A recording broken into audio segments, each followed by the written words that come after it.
কি কি রান্না হচ্ছে আজকে? আজকে সব ম্যাক্সিমামটা কাঠের জালে হচ্ছে। আজকে হচ্ছে শাক ভাজা, এখানে কলমি শাক নোটে শাক মেশানো আছে।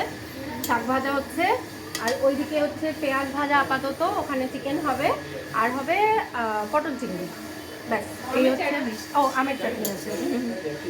এই যে ইনি কি বলে লেবার, ননি আন্নি। আর আমি মিস্ত্রি। দেবো দিয়ে দাও।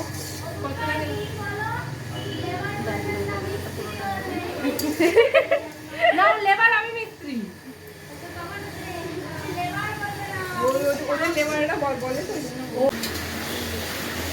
ওদিকে শাক ভাজা আমাদের মোটামুটি হয়ে গেছে, আর এদিকে এখন চিকেনটা ভাজা চলছে। পেঁয়াজ ভেজে তারপর চিকেন দিয়েছি।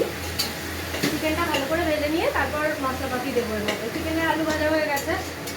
চিকেনের আলুটা আজকে আমাদের সরকারবাবু ভেজেছেন। আলুটা ভেজে বলছে আমি রান্না করছি আর তুমি ক্রেডিট নিয়ে নেবে, ওই জন্য বলে দিলাম ভিডিওতে। উনি আলুটা ভেজে দিয়ে গেছেন, আলু ভাজার ক্রেডিটটা আমার, বাকি রান্নার ক্রেডিট কিন্তু আমার। এখানে হচ্ছে আমাদের পটল চিংড়ির এই যে পটল ভাজা রয়েছে, আর আলুর সাথে মশলা কষানো হচ্ছে, তারপর চিংড়ি যাবে এর মধ্যে। এটা একদম ওই চন্দ্রমুখী আলু, কষাতে কষাতেই সেদ্ধ হয়ে যাবে, তো ওই জন্য একবারে আলু ভেজে মশলা দিয়ে দিয়েছি এর মধ্যে। আর এতে পেঁয়াজ দিইনি, আদা রসুন বাটা দিয়ে করছি। আর এই হচ্ছে আমাদের চিকেন, এতে অল্প একটু জল যাবে। চিকেন কষানো হয়ে গেছে, এই যে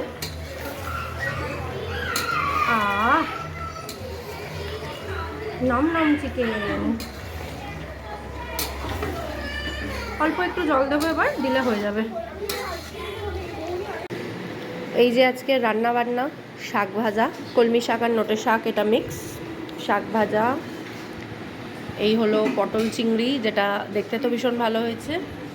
ওই হলো চিকেন কষা, মেসোমশাই বলেছে মাটনের মতো হয়েছে নাকি চিকেন কষাটা।